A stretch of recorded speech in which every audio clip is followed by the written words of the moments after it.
हाँ, अब अपन बनाएंगे बैलेंस शीट। और बैलेंस शीट का फॉर्मेट बिल्कुल अपने को जिस प्रकार अपन ने 11th क्लास में फाइनल अकाउंट के regarding trading plus P&L plus balance sheet का फॉर्मेट प्रिपेयर किया था, वैसा ही बैलेंस शीट का क्या रहेगा, फॉर्मेट रहेगा। आई थिंक कॉमर्शियल ऑर्गेनाइजेशन हो और आई थिंक क्या हो, नॉन कमर्शियल ऑर्गेनाइजेशन। लेकिन कुछ कंटेंट थोड़े से क्या हो सकते हैं, चेंज हो सकते हैं। अब अपन चलते हैं क्या क्या चेंजेस हो सकता है। तो सबसे पहले बैलेंस शीट में कॉलम कितने रहेंगे, वही 4 कॉलम। इट्स मीन्स सबसे पहले काम करेंगे अपन एसेट साइड में। इट्स मीन्स यहां पे डाल देंगे एसेट्स और यहां पे क्या आ जाएगी आपकी वैल्यू। अब देखिए बैलेंस शीट में या किस प्रकार से कंटेंट आएंगे, ध्यान से देखिए। सबसे पहले नंबर 1 अपन लिख सकते हैं land and building. It's means अगर मेरे कहने का मतलब यह है, अगर नॉन प्रॉफिट ट्रेडिंग कंसर्न के पास मान लो लैंड और बिल्डिंग है, इस प्रकार की फिक्स एसेट्स, तो अपन क्या कर देंगे, शो कर देंगे। लेकिन हो सकता है, आपको बता रखा है, लैंड पे तो जनरली अपन डेप्रिसिएशन चार्ज नहीं कर सकते हैं, क्योंकि लैंड की लाइफ क्या होती है, इनडेफिनेट होती है, अनिश्चित होती है। लेकिन अगर क्वेश्चन में बिल्डिंग पे आपको डेप्रिसिएशन बोल करने का, डेप्रिसिएशन के रूल है, तो आराम से अपन डेप्रिसिएशन क्या कर लेंगे, चार्ज और डेप्रिसिएशन दिखा देंगे। तो आई थिंक डेप्रिसिएशन को अपन क्या कर देंगे, लेस कर देंगे। हो सकता है क्लब के पास मान लो कोई क्या हो, बिल्डिंग हो। अब मान लीजिए क्लब के पास 10 लाख की बिल्डिंग है और आपसे बोले इट्स मीन्स बिल्डिंग पे 5% क्या करना है, डेप्रिसिएशन चार्ज करना है। तो आई थिंक मान लो बिल्डिंग की वैल्यूएशन अंदर कितनी डाल देंगे, 10 लाख, और 10 लाख का 5% कितना हो जाएगा, 50,000, और आउटर कॉलम में कितना आ जाएगा, 9,50,000। That's it, clear. आगे चलिए, अगला अदर फिक्स एसेट्स। मान लो कोई और भी आपके पास फिक्स एसेट्स है, जैसे फॉर एग्जाम्पल फर्नीचर है, स्पोर्ट्स इक्विपमेंट वगैरह है, या मान लो कंप्यूटर वगैरह है, जो भी मान लो फिक्स एसेट्स है वो अपन लिख देंगे। ओके, ये लीजिए। लेकिन पहले कौन सा बैलेंस लिखेंगे, ओपनिंग बैलेंस। मान लो ऑलरेडी पहले से मान लो फर्नीचर का आपके पास 50,000 का क्या है, बैलेंस है, तो आई थिंक यहाँ लिख देंगे फर्नीचर और कितना डाल देंगे अंदर, 50,000। एक आइटम उसमें प्लस कर सकते हैं, plus purchase during the year. अब आप कहोगे सर ये परचेज ड्यूरिंग द ईयर क्या हुआ, इसका क्या लॉजिक है। इट्स मीन्स मान लो अपने घर पे ही मान लो ऑलरेडी पहले से 5 लाख का फर्नीचर अवेलेबल है, this is called opening balance of furniture. मान लो इस साल के दौरान 2 लाख रुपए का फर्नीचर अपने घर पे क्या लेकर आ गए, और लेकर आ गए, और कहां से लेकर आ गए। इट्स मीन्स हो सकता है अपने फादर मदर ने फर्नीचर क्या किया है, परचेज किया है। तो मैंने कहा आई थिंक अपनी पर्सनल लाइफ और अकाउंट्स में कोई डिफरेंस नहीं है, जो चीजें आपके घर पे हो रही है वही चीजें बिल्कुल क्या यहाँ हो रही है। बस घर की एसेट्स थोड़ी डिफरेंट टाइप की हो सकती है और बिजनेस ऑर्गेनाइजेशन एसेट थोड़ी क्या हो सकती है, डिफरेंट टाइप की हो सकती है। तो अगर मान लो आपने नया कोई एसेट और परचेज किया है और पहले से ओपनिंग बैलेंस है, तो उसमें आप क्या कर दीजिए, ऐड कर दीजिए। आप कहोगे सर ऐड क्यों करेंगे, क्योंकि इट्स मींस एसेट क्या हो रही है, इंक्रीज हो रही है, क्योंकि 10 लाख का फर्नीचर पहले से है और 5 लाख अपन और क्या कर लिया, परचेज। आगे चलिए, एक आइटम लिख सकते हैं less sale of asset during the year. आप कह रहे हो सर एक तरफ से आप परचेज भी कर रहे हो और एक तरफ से आप क्या कर रहे हो, सेल भी कर रहे हो। तो हो सकता मान लो कुछ फर्नीचर क्या हो गया, डैमेज हो गया, पुराना हो गया मान लो, तो हो सकता अपन पुराना फर्नीचर कुछ पार्ट क्या कर रहे हैं, सेल कर रहे हैं। हो सकता अपन 1 लाख का ओल्ड फर्नीचर क्या कर दिया, सेल कर दिया। तो उस कंडीशन में उसको क्या करना है, लेस करना है। ओके, और यहां कौन सी वैल्यू लिखेंगे, बुक वैल्यू। बुक वैल्यू का मतलब है जो फर्नीचर का बुक में क्या दिया हुआ, वैल्यू दिया हुआ, तो परचेज क्या प्लस कर देना, लेस सेल क्या कर देना, माइनस कर देना। यहां तक क्लियर, यहां तक क्लियर। आगे चलिए, एक आइटम अगर मान लो अपने पास एसेट्स है, तो फिर उस एसेट्स में भी क्या लगाएंगे, डेप्रिसिएशन। जितना बैलेंस आपका पास एसेट्स का रहे क्योंकि अपन मान लो हो सकता है फर्नीचर है, इक्विपमेंट है, कोई भी चीज है, फाइनली इस पे क्या लगाएंगे, डेप्रिसिएशन। और आपको बता रखा डेप्रिसिएशन कब लगेगा, एंड ऑफ अकाउंटिंग ईयर। जैसे फॉर एग्जांपल एक क्वेश्चन कल बताया था मैंने आपको, 45,000 की अपने पास बिल्डिंग थी, एंड आता है तो उसका बैलेंस कितना हो गया, 44। आई थिंक 1,000 रुपए डिफरेंस किस बात का था, डेप्रिसिएशन का। तो मैक्सिमम आपको कितनी चीजें लेनी है, 4 चीजें, opening balance plus purchase minus cell, और एक क्या लगाएंगे, डेप्रिसिएशन। और अभी भी समझ में नहीं आए तो दी बेस्ट तरीका मैं बताता हूं। आपके पास मान लो 1 लाख का मोबाइल फोन ऑलरेडी है, वो आपके लिए क्या है, asset, this is called opening balance. मैं कहता हूं 2 लाख के मोबाइल फोन अपन ने क्या कर लिए, और परचेज कर लिए, this is called purchase during the year. कितने हो गए मोबाइल फोन, 3 लाख के।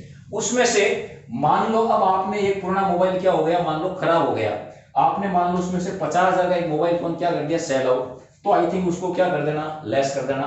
और फाइनली मोबाइल फोन अपना आपने क्या है, एसेट है। तो आई थिंक एसेट के रिगार्डिंग अपन लास्ट में क्या लगाएंगे, डेप्रिसिएशन। तो आई थिंक कितना आइटम हो गए, आगे चलिए। यहां मैं हटा रहा हूं उसको, यहां तक आप नोट कर लीजिए। अगला आइटम लिख रहा हूं, हटा दो यहां तक। हाँ, ये लिखा हुआ बुक वैल्यू लिखा हुआ है। ये बुक वैल्यू का मतलब होता है कि जिस वैल्यू पे आपने अपनी बुक्स में एसेट्स को क्या कर रखा है, शो कर रखा है, जिस प्राइस पे दिखा रखा है। ओके, इसलिए मैंने शॉर्टकट लिख दिया बीवी, इट्स मींस पूरा नाम है book value. That's it, clear. हाँ सर, ये सारी चीजें एडजस्टमेंट में क्यूएचपी माइनस करनी है ना। आपके पास सारी इंफॉर्मेशन आ जाएगी, निश्चिंत रहिए, मैं पूरा प्रॉपर करके बताऊंगा। 1 मिनट समझ लीजिए। अगर मान लो आपने एडिशनल फर्नीचर परचेज किया है तो ये कहां मिलेगा, रिसीट एंड पेमेंट अकाउंट में। किधर मिलेगा, पेमेंट साइड मिलेगा। आपको पेमेंट साइड पता चल जाएगा कि इस साल आपने 5 लाख का फर्नीचर और क्या किया है, परचेज किया है। अगर आप ढूंढना चाहोगे आपने सेल किया है तो सेल की इंफॉर्मेशन कहां मिलेगी, रिसिप्ट एंड पेमेंट अकाउंट में किधर मिलेगी, इट्स मींस रिसिप्ट साइड में। क्योंकि रिसिप्ट साइड में आपको पता चल जाएगा कि आपने कुछ फर्नीचर का पार्ट क्या कर दिया है, सेल आउट कर दिया। और सेल आउट किया तो ऑटोमेटिक वहां पैसा क्या हो गया होगा, रिसीव हो गया होगा। और अब आप पूछ रहे हो सर डेप्रिसिएशन, तो डेप्रिसिएशन तो जनरली अपने पता अपने कहां मिलेगा, एडजस्टमेंट में। ओके, ये लो मैं और हिंट लिख देता हूं थोड़ा सा। ये डेप्रिसिएशन का, इट्स मींस डेप्रिसिएशन कहां मिलेगा, एडजस्टमेंट में। एडजस्टमेंट कह दो, एडिशनल इंफॉर्मेशन कह दो, ये सारी चीजें वहां शो कर जाएगी। मैंने कहा 2 या 3 क्वेश्चन मैं करके बताऊंगा, फिर ऑटोमेटिक पता पड़ जाएगा किसको प्लस करना, किसको माइनस करना, कौन सी चीज कहां से मिलेगी। ओके, आगे चलिए, हटा दो इसको। चलिए अगला आइटम लिखिए आप। और क्या क्या एसेट्स हो सकती है आपके पास, अगला लिखिए आप। उसके नीचे लिखना, यहां कंटिन्यू नीचे में, यहां पे मैं ऊपर लिख रहा हूं, स्पेस नहीं है। अगला लिखिए आप, fix deposit oblique investment. Fix deposit oblique investment हो सकता हो क्लब के पास मान लो पहले से कोई 5 लाख 10 लाख या 15 लाख की मान लो क्या है, एफडी है, या क्लब ने मान लो कुछ पैसा क्या कर रखा है, इन्वेस्टमेंट कर रखा है। आई थिंक वो भी क्लब के लिए या अपने एनजीओ के लिए या अपनी ट्रस्ट के लिए अपना में क्या है, एसेट है। तो आई थिंक कहां दिखाएंगे, बैलेंस शीट के एसेट्स में। ओके, मान लो पहले से ऑलरेडी 5 लाख की आपके पास फिक्स डिपॉजिट थी और 4 लाख की आपने एफडी और क्या कर ली, परचेज कर ली, तो उसमें आप क्या करना, प्लस करके दिखा देना। वो क्वेश्चन अपना आप बता देगा, कोई ज्यादा बड़ा इश्यू नहीं है, आराम से आगे चलिए। अगला आइटम, और क्या क्या हो सकता है आपके पास, क्लब के पास। नेक्स्ट अगला लिखिए आप, स्टॉक ऑफ कंज्यूमेबल स्टॉक्स। आप कहोगे सर ये स्टॉक क्या होता है, मान लो जैसे फूड मटेरियल हॉस्टल चला रहे हैं, या हॉस्पिटल चला रहे हैं, आई थिंक क्या मेडिसिन है, या कोई स्पोर्ट्स अकेडमी चला रहे हैं, तो आई थिंक अपने पास क्या स्पोर्ट्स मटेरियल, फाइनली जितना अपन परचेज करते हैं उतना एक हद तक कंज्यूम नहीं होता है। तो जितना मान लो बैलेंस बच जाए वो आई थिंक अपन उसको जस्ट कौन सा स्टॉक मानेंगे, क्लोजिंग स्टॉक। और क्लोजिंग स्टॉक कहां दिखाएंगे, बैलेंस शीट के एसेट्स में। क्योंकि ये बैलेंस शीट कौन सी है, 31 मार्च की, तो मैं हल्का सा लिख सकता हूं हिंट के लिए, कौन सा स्टॉक, क्लोजिंग स्टॉक। अगर आपके पास है तो आप यहां पे क्या कर देना, शो कर देना। वो मेडिसिन का स्टॉक हो सकता है, फूड मटेरियल का हो सकता है, स्पोर्ट्स मेटल का हो सकता है, या आई थिंक स्टेशनरी का भी हो सकता है। और जो चीज स्टॉक में कन्वर्ट हो गई है उसको 100% अपन क्या एज्यूम करके चलेंगे, एसेट, एसेट और एसेट। अब दिमाग काम करना चाहिए कि बैलेंस शीट में अपन कौन सा स्टॉक दिखाते हैं, क्लोजिंग स्टॉक। ओके, क्वेश्चन में दिया हुआ रहेगा, अपन करेंगे। तब आगे चलिए, अगला क्या हो सकता है, बैंक बैलेंस। मान लो क्लब के पास कुछ क्या है, बैंक बैलेंस है। बैंक बैलेंस अपना में क्लब के लिए क्या होता है, एसेट होता है। ओके, ये दिखा देंगे। कहां से मिलेगा ये आपको, अगर होगा तो ये मिलेगा रिसीट एंड पेमेंट अकाउंट, और किधर से मिलेगा, सीआर साइड से। अगर होगा तो इट्स मीन सीआर में लिखा रहेगा बाय बैलेंस शीट, कैश का बैलेंस, बैंक का बैलेंस होगा तो। ओके, जैसा भी है। अगला कुछ आपके पास क्या हो सकता है, कैश बैलेंस। बैंक का बैलेंस भी हो सकता है, कैश बैलेंस भी हो सकता है। आप कहोगे सर ये दोनों बैलेंस कैसे है, तो आई थिंक क्लब वगैरह या एनजीओ वगैरह क्या करते हैं, कुछ एनी टाइम अपने पास कैश खुद भी रखते हैं और कुछ पैसा उनका कहाँ रहता है, बैंक में रहता है। ये भी आपको कहाँ मिलेगा, रिसीट एंड पेमेंट अकाउंट, और किधर से मिलेगा, सीआर साइड से। कौन सा बैलेंस आएगा, 31 मार्च की बैलेंस है, तो आई थिंक बैलेंस भी कौन से आएंगे, क्लोजिंग बैलेंस। ओके, आगे चलिए। और क्या क्या हो सकता है क्लब के पास, बस एक दो एसेट्स और होंगे। हाँ हाँ बोलिए, हाँ बोलिए, क्या हुआ, हाँ। अरे तो 11th क्लास में केस बुक बनाई, केस बुक में क्लोजिंग बैलेंस डीआर साइड में लिखते थे केस और बैंक का, या सीआर साइड में लिखते थे अपन balance. Closing balance cash book में अपन कहां लिखते थे, डीआर साइड में, सीआर साइड में लिखते थे। क्लोजिंग बैलेंस कहां लिखते थे, सीआर साइड में। और क्लोजिंग बैलेंस ही तो अपना मतलब के लिए क्या होगा, एसेट। और एसेट कहां दिखाएंगे, बैलेंस शीट में कौन सी एसेट दिखाएंगे, 31 मार्च की दिखाएंगे अपन। बात समझ में आ रही है,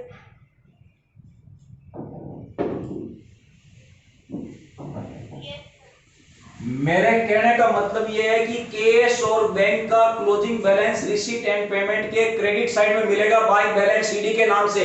this is known as closing balance of cash and bank. और जब वो क्लोजिंग बैलेंस है अपना में क्या है, एसेट। और एसेट कहां आएगी, बैलेंस शीट में, और किधर आएगी, एसेट साइड में। आई थिंक बैंक का बैलेंस है तो बैंक का दिखा दो, कैश का बैलेंस है तो कैश का दिखा दो, और मान लो केवल कैश का तो केवल कैश का दिखा देंगे अपन। सिंपल सी बात है, बिल्कुल। आगे चलिए, और क्या आ सकता है, नेक्स्ट एक दो पॉइंट और आ सकते हैं। और क्या हो सकता है वो देखिए, आउटस्टैंडिंग सब्सक्रिप्शन। इट्स मींस हो सकता है अपने को इस साल के एंड में कुछ मेंबर से सब्सक्रिप्शन क्या करना है, मिलना है। इट्स मींस हम लोगों को पैसा क्या करना है, जो लेना है। और मैंने 11th क्लास से बता रखा है, जो चीज रिसीवेबल है वो बिजनेस के लिए, एनजीओ के लिए क्या मानकर चलते हैं, एसेट्स। और जो चीज पेबल है वो अपना में क्या होती है, लाइबिलिटीज। तो हो सकता मान लो कुछ मेंबर से अपने को सब्सक्रिप्शन अभी भी क्या करना है, रिसीव करना है, लेकिन कौन सा, एट द एंड, यानी इस साल के एंड का। तो वो आई थिंक कहां दिखाएंगे, बैलेंस शीट के एसेट्स में। क्योंकि हो सकता है कुछ मेंबर्स का सब्सक्रिप्शन अभी भी रिसीव करना है। अब इसको फॉर एग्जांपल समझिए, मान लो आपके क्लब के सब्सक्रिप्शन की इस साल की इनकम मान लो 50,000 है, इनकम 50,000 है, लेकिन रिसीट एंड पेमेंट ये कहता है कि अभी तक उन मेंबर्स से 40,000 का सब्सक्रिप्शन इस साल का क्या हुआ है, रिसीव हुआ है। तो मुझे बताइए रिसीट एंड पेमेंट में डाटा कितने रहेंगे, 40,000 के, इनकम कितनी है, 50,000। अब आपसे पूछे कि बताओ इनकम एंड एक्सपेंडिचर में आपने इनकम कितनी दिखाई, 50 दिखाई, लेकिन इनकम 50,000 है, लेकिन अभी तक हाल फिलहाल सब्सक्रिप्शन का कितना अमाउंट रिसीव हुआ है, 10,000, सॉरी 40,000। इसका मतलब ये है कुछ मेंबर्स का सब्सक्रिप्शन या उनकी मेंबरशिप बिल्कुल जो फीस है वो अपना में क्या पड़ी है, पेंडिंग पड़ी है, आउटस्टैंडिंग पड़ी है, और हमें बिल्कुल क्या करनी है, लेनी है। कब लेनी है, एंड में लेनी है। लेकिन मान के चलते हैं वो पैसा कब आएगा, नेक्स्ट ईयर। तो आई थिंक जो पैसा रिसीव करना है इट्स मींस वो हमारे लिए क्या हो जाएगा, एसेट्स। यहां दिखाएंगे आउटस्टैंडिंग सब्सक्रिप्शन 10,000, क्योंकि वो क्लब के लिए क्या है, एसेट। क्योंकि 50 में से इनकम 50 है, रिसीट एंड पेमेंट बोलता अभी 40 ही आया है, तो हाल फिलहाल 10,000 अपन कहां दिखाएंगे, बैलेंस शीट के एसेट्स में दिखाएंगे। और कोई के क्यों दिखाएंगे, तो आइए देखो लॉजिकली क्लियर करते हैं, चेक करते हैं। इट्स मीन्स आपकी इनकम 50,000 है, इनकम का कौन सा बैलेंस होता है? CR balance. और अकाउंटिंग कंसेप्ट कहता है जितना डीआर होगा उतना ही क्या होगा? सीआर। तो मुझे बताओ रिसीट एंड पेमेंट के डेबिट साइड में तो आपको सब्सक्रिप्शन अभी 40,000 ही मिला, डीआर बैलेंस कितना हुआ? 40 ही मिला आपको। अब बताइए क्या डीआर और सीआर बराबर नहीं होना चाहिए? इसका मतलब है 10,000 सब्सक्रिप्शन के और आना चाहिए अभी। वो भी कौन सा बैलेंस हुआ? D R balance. वो सब्सक्रिप्शन क्या करना? लेना। इसलिए कहा गया बैलेंस शीट के एसेट में ऑटोमेटिकली हमेशा फिगर बिल्कुल क्या आएंगे? बराबर डीआर और सीआर। इसलिए 10,000 का सब्सक्रिप्शन कहां दिखाएंगे? बैलेंस शीट के एसेट्स में। ये लीजिए, बस मैक्सिमम इस साइड इतने ही डाटा आपके आएंगे। ये तो बात चल रही है एसेट साइड की। अब हाँ हाँ बोलिए। आउटस्टैंडिंग तो सर लाइबिलिटी होती है ना? आउटस्टैंडिंग लाइबिलिटी होती है? अरे आउटस्टैंडिंग इनकम भी हो सकती है। मैं कह रहा हूं आप किसी से मान लो 50,000 रुपए इंटरेस्ट के मांग रहे हो या 50,000 रुपए रेंट के मांग रहे हो, मुझे बताओ आपकी इनकम है या नहीं है? वो एसेट हो सकती है नहीं हो सकती है? एक्चुअल में क्या करते हैं बच्चे? इस वर्ड को याद करते हैं, एक्लूड को याद करते हैं। अरे एक्लूड को चाहे आउटस्टैंडिंग को, बात एक ही, इनकम को भी आउटस्टैंडिंग के नाम से शो कर सकते हैं। जनरली अपन आउटस्टैंडिंग ही बोलते हैं। ये तो मैंने कहा एक ट्रेडिशनल वर्ड है एक्लूड। ओके, गलत नहीं है, मैं गलत नहीं कह रहा हूं इसको, ये गलत है।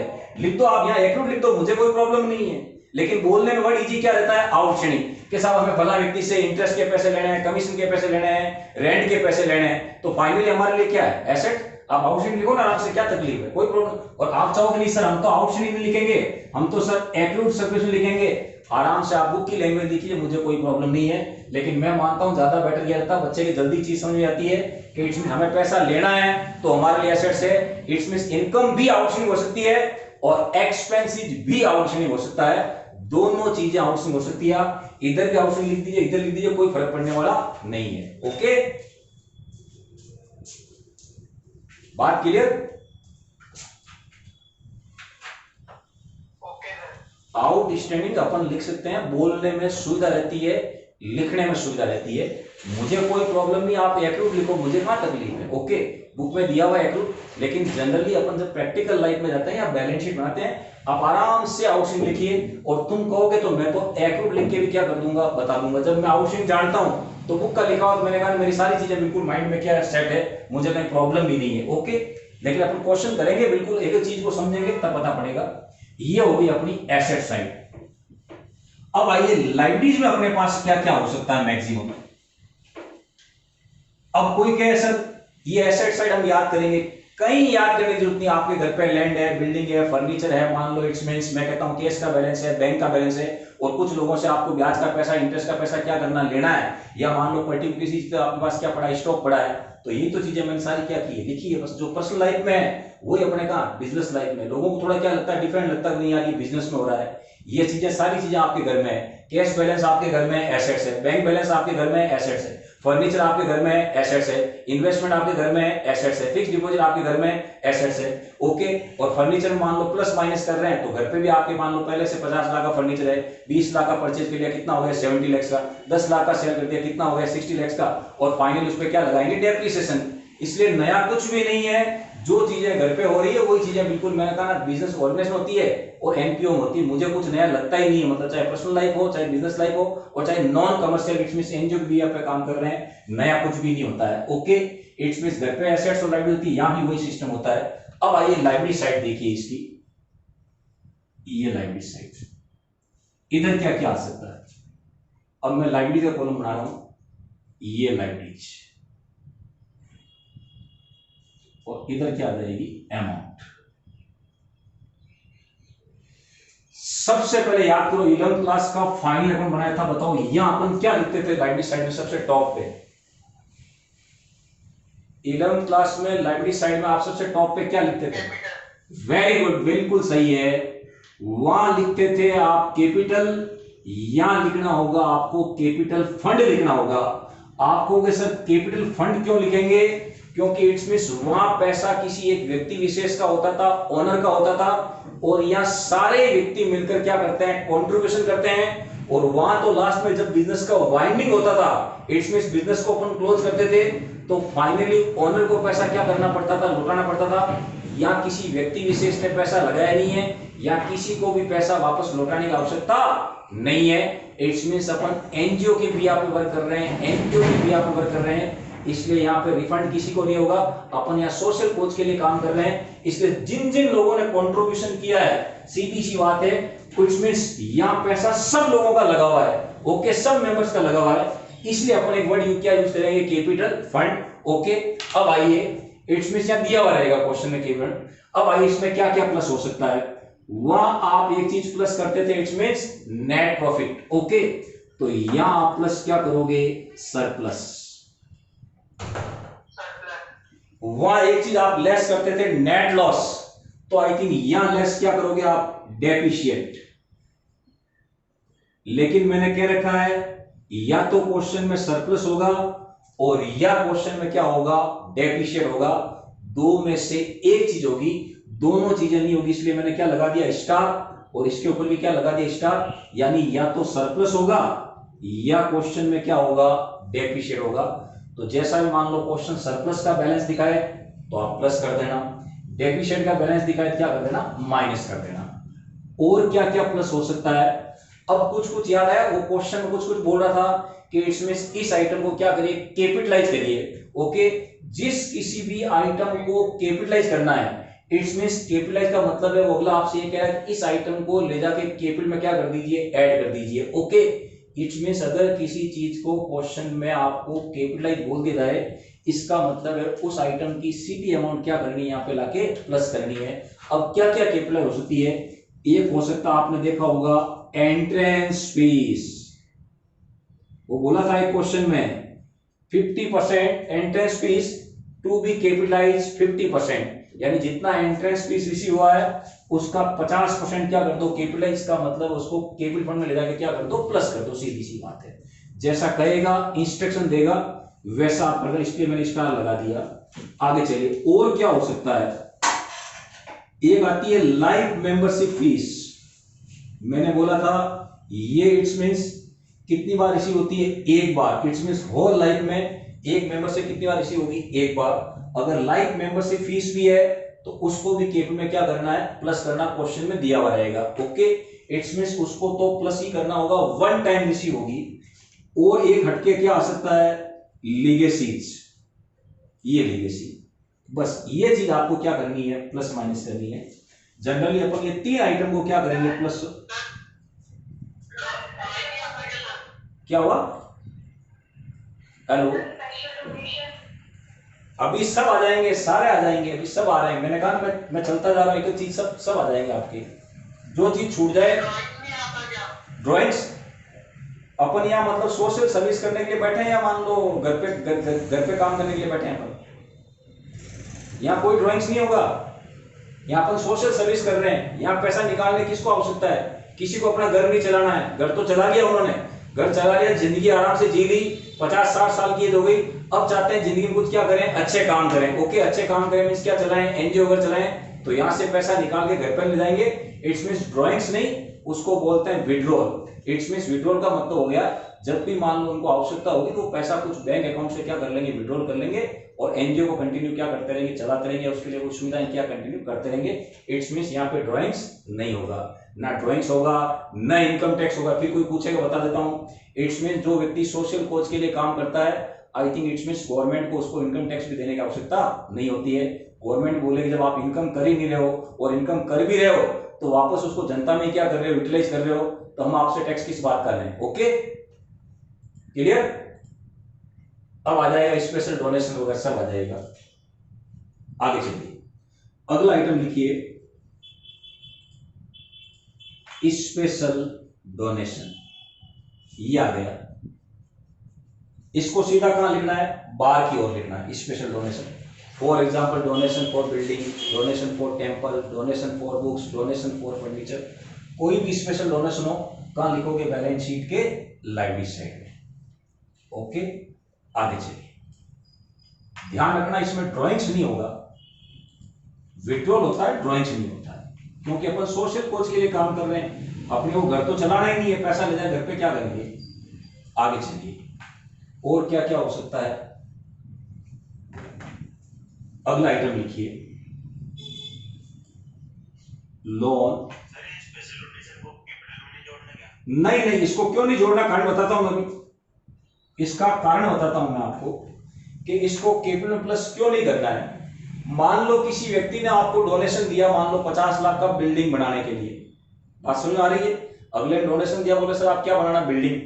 जो ही आप बिल्डिंग का कंस्ट्रक्शन क्या कर लेंगे, कंप्लीट कर लेंगे, इट्स मींस इधर बैलेंस शीट के एसेट साइड में आपकी ये डोनेशन यहां से हट जाएगा और उधर आपकी क्या आ जाएगी, एसेट आ जाएगी। इट्स मींस क्या आ जाएगी, बैलेंस शीट के एसेट साइड में क्या आ जाएगी, बिल्डिंग आ जाएगी। क्योंकि इट्स मींस जो स्पेशल डोनेशन मिला अपने को, उस डोनेशन को पर्टिकुलर किसी चीज में अपने को क्या करना है, यूटिलाइज करना है। कि मान लो इट्स मींस किसी व्यक्ति ने दिया डोनेशन फॉर एम्बुलेंस के लिए, मान लो आपको 5 लाख का डोनेशन दिया। इट्स मींस कौन सा डोनेशन हो गया, स्पेशल। हाल फिलहाल कहां दिखाएंगे, बैलेंस शीट के लाइब्रेरी में। और जो ही मान लो आप 15 दिन बाद क्या लेके आ जाएंगे, एम्बुलेंस। इसका मतलब क्या हुआ, वो फंड तो खत्म हो गया और इधर बैलेंस शीट 5 लाख की आपकी क्या आ जाएगी, एम्बुलेंस आ जाएगी। तो अगर क्वेश्चन में स्पेशल डोनेशन दिया हो तो उसको बिल्कुल क्या करना है, सेपरेट दिखाना है। बात क्लियर।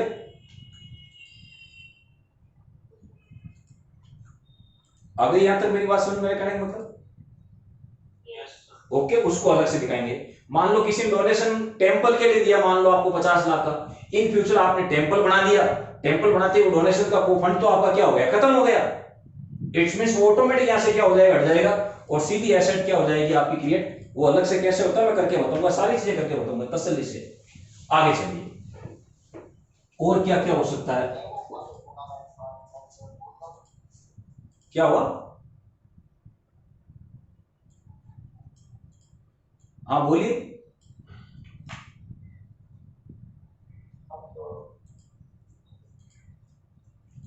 अरे वो सब आ रहे हैं अभी, सारे आ रहे हैं, टोटल सारी चीजें आ रही है अभी, सब आ रहे हैं। मैंने क्या कहा, मैं सब लेके आ जाऊंगा। अगला दिया हुआ लोन फ्रॉम बैंक। अगर मान लो इट्स मींस अपने इंस्टीट्यूशंस ने मान लो, अगर मान लो फंड की क्या चल रही है, शॉर्टेज चल रही है, हो सकता है अपन ने बैंक से क्या लिया है, लोन वगैरह लिया है। तो आई थिंक लोन लिया तो अपन कहां डाल देंगे, बैलेंस शीट के लाइब्रेरी में। क्योंकि लोन वहां भी क्या होता था, लाइब्रेरी, और यहाँ भी इसमें इंस्टीट्यूशंस के लिए क्या हो जाएगा, लाइब्रेरी। आगे चलिए, अभी सब आ जाएंगे, टूर्नामेंट वगैरह फंड वगैरह सब लेके आ दूंगा मैं, कहीं टेंशन लेने की आवश्यकता नहीं है आपको, सब चीज आ जाएगी। अगला देखिए आप, इट्स मींस आउटस्टैंडिंग एक्सपेंसेस। अगर कोई भी एक्सपेंसेस क्या है आपका, आउटस्टैंडिंग है, ओके। मान लो सैलरी आउटस्टैंडिंग है, रेंट आउटस्टैंडिंग है, या अगर कोई रिपेयर्स वगैरह आउटस्टैंडिंग है, तो अपन कहां दिखाएंगे, बैलेंस शीट के लाइब्रेरी में। लेकिन कौन सा, इस साल के एंड का। अगर क्वेश्चन में है तो, इसलिए मैंने क्या लगा दिया, स्टार है तो दिखा देना, अदरवाइज क्या कर देंगे, छोड़ देंगे। अगला आप क्या लिखोगे, इट्स मींस एक इधर क्या आ सकता है, एडवांस सब्सक्रिप्शन रिसीव्ड। अगर मान लो क्लब के पास एडवांस सब्सक्रिप्शन रिसीव्ड है, बताइए आप, आपके पास 2022 का क्या आ रहा है, सब्सक्रिप्शन आ रहा है। बताइए, जो सब्सक्रिप्शन 2022 का आ रहा है लेकिन आ कब रहा है, 2021 में। बताइए वो आपके लिए एसेट है या लाइबिलिटी है। अगर 2022 के लिए आपको कुछ मेंबर्स सब्सक्रिप्शन पे कर रहे हैं और आप वो सब्सक्रिप्शन रिसीव कर रहे हैं, इट्स मींस आपकी इंस्टीट्यूशन वो सब रिसीव कर रही है, तो मुझे बताइए आपकी इंस्टीट्यूशंस के लिए 2022 का जो सब्सक्रिप्शन आ रहा है, कब आ रहा है, 2021 में। बताइए वो एसेट होगा या लाइबिलिटी होगा। जो एडवांस में मिल रहा है आपको वो लाइबिलिटी होगा, इसलिए मैं लिख दिया एडवांस सब्सक्रिप्शन रिसीव, और यहां लिख सकता हूं एट द एंड, यानी इस साल के एंड में मिला वो यहां पे क्या कर देंगे, डाल देंगे। आगे चलिए, और क्या आ सकता है बताओ, बैंक ओवरड्राफ्ट। ऐसा भी हो सकता है क्लब के मान लो बैंक अकाउंट का बैलेंस क्या चल रहा है, नेगेटिव बैलेंस चल रहा है, इट्स मींस ओवरड्राफ्ट। और अगर ओवरड्राफ्ट है तो कहां दिखाएंगे, बैलेंस शीट के लाइबिलिटीज में, ओके। और क्या आ सकता है, हाँ यस, और एक आ सकता है स्पेशल फंड। अब मुझसे किसी ने पूछा था सर टूर्नामेंट फंड, पूछा था ना किसी ने, अभी पूछा था ना, टूर्नामेंट फंड। आइए, ये स्पेशल फंड क्या है, इसका ट्रीटमेंट कैसे होगा, इसका मैं भी थोड़ी देर बाद आपको करके बताऊंगा। बस मैक्सिमम आपके बैलेंस शीट के लाइब्रेरी में इस प्रकार के डाटा क्या होंगे, आएंगे। इतने इतने डाटा आ सकते हैं। मैंने आपको इसमें एसेट साइड के बता दिए, लाइब्रेरी साइड के बता दिए, और ये स्पेशल फंड क्या है अब आप इसको समझिए। पहले लोन आराम से मैं मानता हूं समझ आओगे। कोई भी expense outgoing I think salary है, वेजेज है, रेंट है, व्हाटएवर जो भी है वो अपन कहां डाल देंगे, बैलेंस शीट में। हो सकता है कुछ मेंबर्स ने आपको सब्सक्रिप्शन क्या कर दिया, एडवांस में पे कर दिया। इट्स मीन जो चीज एडवांस में रिसीव होती है वो इनकम का पार्ट नेक्स्ट ईयर बनेगी, हाल फिलहाल वो क्या बनेगी, बैलेंस शीट के कहां आएगी, लाइब्रेरी में, क्योंकि वो आपके लिए क्या है, लाइब्रेरी। अगला क्या हो सकता है, बैंक ओवरड्राफ्ट। हो सकता है मान लो ईयर एंड होते होते बैंक का बैलेंस क्या चल रहा है, नेगेटिव चल रहा है, इसमें क्या चल रहा है, ओवरड्राफ्ट। ओवरड्राफ्ट चल रहा है, कहां दिखाएंगे, बैलेंस शीट के लाइब्रेरी में। और अब आपने पूछा मुझसे एक सर ये स्पेशल फंड क्या है, अब मैं बताता हूं स्पेशल फंड क्या है। फॉर एग्जाम्पल मान लो आपको टूर्नामेंट फंड रिसीव हुआ, मान लो आप कोई टूर्नामेंट करवाएंगे, मान लो उसके लिए मान लो आपने 40,000 का मान लो फंड क्या कर लिया, कलेक्ट कर लिया। कितना फंड कर लिया, 40,000 का। 40,000 का आपके पास फंड आ गया। अब मान लो आपने टूर्नामेंट का सारा कार्यक्रम करवा दिया, जो भी मान लो प्रोग्राम था वो करवाना था करवा दिया आपने, कंप्लीट हो गया टूर्नामेंट। और उस दौरान उस टूर्नामेंट पे 30,000 क्या हो गए, एक्सपेंडिचर हो गए। फंड आपके पास 40,000 है और खर्चे कितने हो गए, 30,000। तो ध्यान रखना इसका लॉजिक क्या है, इसका मैं अलग से नोट लगा के लिखूंगा, अभी नोट लगा के लिखवा देता हूं आपको, लिख लीजिए। स्पेशल फंड का लॉजिक बता देता हूं, इसका कैसे क्या ट्रीटमेंट करना है, यही बता रहा हूं मैं। टूर्नामेंट फंड वगैरह लिखिए।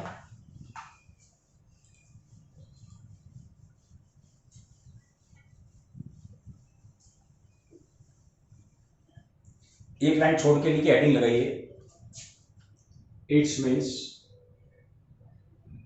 Accounting treatment for special fund.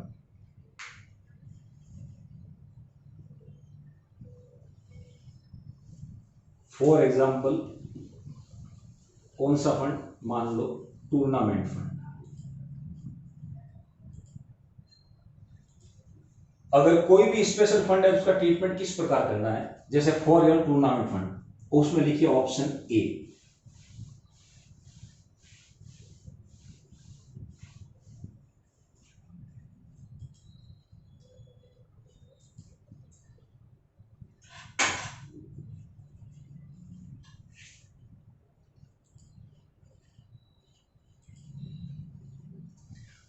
Condition number question एक में ऐसी आ सकती है कि अगर मान लो आपके पास फंड 50,000 है और खर्चे मान लो कितने हुए, 40, तो अब आइए इसका ट्रीटमेंट कैसे करना है। इट्स मीन्स इस 10,000 को आपको कहां दिखाना है, बैलेंस शीट के किधर दिखाना है, लाइब्रेरी साइड में। इसका मतलब ये हुआ कि 10,000 का फंड अभी भी आपके पास अवेलेबल है, क्योंकि फंड का बैलेंस कौन सा, सीआर बैलेंस है। तो अगर मान लो फंड 50 का है और खर्चे 40 हुए हैं, तो 10,000 का फंड हाल फिलहाल कहां दिखाएंगे, बैलेंस शीट के लाइब्रेरी साइड में। कब दिखाएंगे, at the end of, it's means अगले साल फिर जब टूर्नामेंट होगा इसमें से 10,000 और क्या कर लेंगे, यूज कर लेंगे। कंडीशन नंबर 1, एग्जाम में 2 कंडीशन आती है, इसी को कर देता हूं मैं कंडीशन नंबर 2। अगर मान लो आपके पास फंड 50,000 का है और खर्चे कितने हो गए, 60,000, इट्स मींस अब आपको कैसे खर्चे 60,000 कैसे हो जाएंगे। इट्स मींस एनजीओ में जनरली होता है क्या है, आप जितना सोचते हैं उतनी इनकम आती नहीं, लेकिन खर्चे क्या होते हैं, ज्यादा होते हैं। लेकिन नो डाउट फाइनली कहीं ना कहीं से पैसों का क्या करते हैं, अरेंजमेंट करते हैं, उनका काम क्या होता रहता है, चलता रहता है। अब मान लो टूर्नामेंट फंड के लिए आपके पास फंड तो 50,000 है और खर्चे कितने हो गए, 60,000 हो गए। It's means expenditure excess over fund size. इसका मतलब हुआ कि अब जो 10,000 रुपए आपके पास ज्यादा खर्च हो गए वो 10,000 का आएंगे, it's means income and expenditure account के किधर आएंगे, डीआर साइड में। इसका मतलब यह है कि 10,000 रुपए अपन खर्च मानते हुए या एक्सपेंडिचर मानते हुए कहां दिखा देंगे, इनकम एंड एक्सपेंडिचर के डेबिट साइड में। ऑटोमेटिक हमारा क्या हो गया, एक्सपेंडिचर। इस प्रकार से क्वेश्चन में क्या आएगा, ट्रीटमेंट। तो अपने को इस प्रकार से इसका क्या करना है ट्रीटमेंट। दो कंडीशन है, अगर फंड ज़्यादा है खर्चे कम है तो कहाँ दिखा देना, बैलेंस शीट लाइन में। और अगर मान लो आपके पास खर्चे ज़्यादा हैं और फंड क्या है कम, तो इसमें कहाँ दिखाएंगे, इनकम एंड एक्सपेंडिचर के डीआर में। दैट्स इट, क्लियर यहाँ तक। हाँ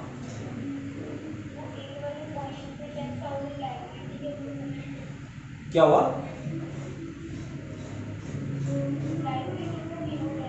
लाइब्रेरी में क्यों दिखाया,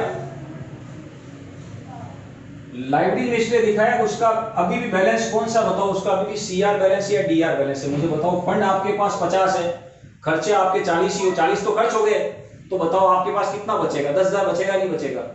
और आपके लिए लाइब्रेरीज क्यों है, क्योंकि जिस चीज में अगर कहीं बाउंडेशन लग गई, कोई क्राइटेरिया बना दिया अगले ने, अब कुलदीप जी 40 मिनट में इतना सा काम होता है, सिर्फ बैलेंस शीट का फॉर्मेट बना लेना हो गया, इतने हो गए। हाँ 40 मिनट का ही राउंड है उसमें। ये पॉइंट हो गया था कि अटक गया बीच